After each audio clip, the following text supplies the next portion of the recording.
നമസ്കാരം, news prime മലയാളത്തിലേക്ക് സ്വാഗതം. സാധാരണഗതിയിൽ ഒരു ബില്ല് ലോക്സഭയിലേക്ക് അവതരിപ്പിക്കപ്പെടുമ്പോൾ അത് പാസാക്കി എടുക്കുകയും അത് രാജ്യസഭയിൽ കൂടി പാസാക്കി പാർലമെൻറ്റിൻ്റെ ഇരുസഭകളും ആ ബില്ലുകളെ അംഗീകരിച്ച് രാഷ്ട്രപതി കൂടി ഒപ്പുവെക്കുമ്പോഴാണ് നിയമമാകുന്നത്. ഈ സംവിധാനം എല്ലാ തരത്തിലും ദുരുപയോഗം ചെയ്തുകൊണ്ടിരിക്കുകയാണ് കഴിഞ്ഞ 10 കൊല്ലത്തിലേറെയായി BJP. അവർക്ക് കിട്ടിയ ബഹുഭൂരിപക്ഷം മുന്നേറ്റവും അത് തെറ്റായ രീതിയിൽ വർഗീയ വിഭജനത്തിന് വേണ്ടി ഉപയോഗിച്ചതിൻ്റെ എല്ലാ തരത്തിലുള്ള തിക്തഫലവും രാജ്യത്ത് പല വിഭാഗങ്ങളും അനുഭവിക്കുകയാണ്. ഹിന്ദുത്വവാദം എന്ന രീതിയിൽ അതിനെ ഒരു ദേശീയവാദമായി കാണാൻ BJP ശ്രമിക്കുമ്പോൾ വാസ്തവത്തിൽ അവിടെയാണ് പ്രശ്നങ്ങൾ അതിരൂക്ഷമാകുന്നത്. ഹിന്ദുത്വം എന്ന BJPയുടെ രാഷ്ട്രീയ സങ്കല്പം അത് വോട്ട് ബാങ്കിന് വേണ്ടി മാത്രമാണ് എന്ന് പറഞ്ഞുകൊണ്ട് സച്ചിൻ പൈലറ്റ് തുറന്നടിച്ചിരിക്കുകയാണ്. എതിർക്കുന്നവരെയെല്ലാം രാജ്യദ്രോഹികളാക്കിയും രാജ്യത്തിന് പുറത്തേക്ക് പോകൂ, ഈ രാജ്യത്തിൻ്റെ സുരക്ഷയ്ക്ക് ഭീഷണി എന്ന രീതിയിലുമാണ് പറയുന്നത്. രാഹുൽ ഗാന്ധി അവരെ പറഞ്ഞു കഴിഞ്ഞിരിക്കുക. അദ്ദേഹം പ്രതിപക്ഷ നേതാവാണ് ലോക്സഭയിൽ.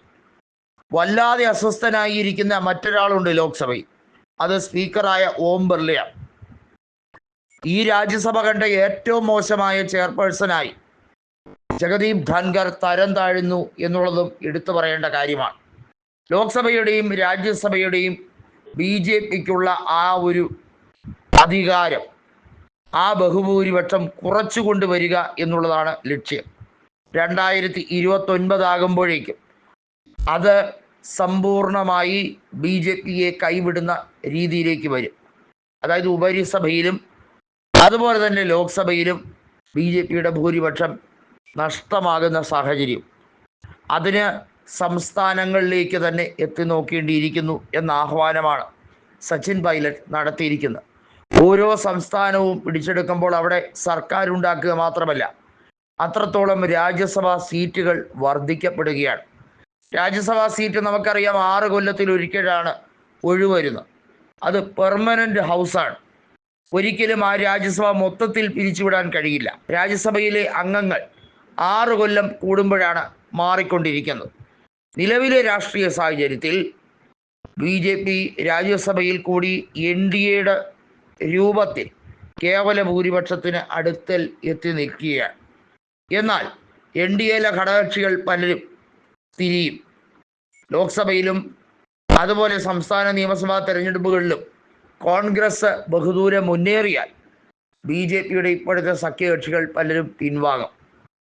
വടക്കുകിഴക്കൻ സംസ്ഥാനങ്ങളിൽ BJPക്കുണ്ടായ തിരിച്ചടി പോലെ തന്നെയായിരിക്കും മറ്റ് സംസ്ഥാനങ്ങളിലും ഉണ്ടാവുക. 2026 സുപ്രധാന വർഷമായി തന്നെയാണ് കോൺഗ്രസ് കണക്കൂട്ടുന്നത്. അസാമിലും ബംഗാളിലും BJPയെ തകിടം മറിക്കുക എന്നുള്ളതാണ്. മാത്രമല്ല തമിഴ്നാട്ടിൽ BJPയെ കാലുകുത്താൻ അനുവദിക്കാതിരിക്കുക, ഗവർണർമാരെ ഉപയോഗിച്ച് നടത്തുന്ന റെസിഡന്റ് ഭരണം എല്ലാ തരത്തിലും അവസാനിപ്പിക്കാനുള്ള നീക്കമാണ് ഇപ്പോൾ സുപ്രീം കോടതിയുടെ ഭാഗത്തു നിന്നും ഉണ്ടാകുന്നത്. കോടതി അനുകൂലമായാൽ BJPയുടെ ഭരണഘടനാ വിരുദ്ധ നടപടിക്രമങ്ങളെയെല്ലാം മാറ്റിമറിക്കും.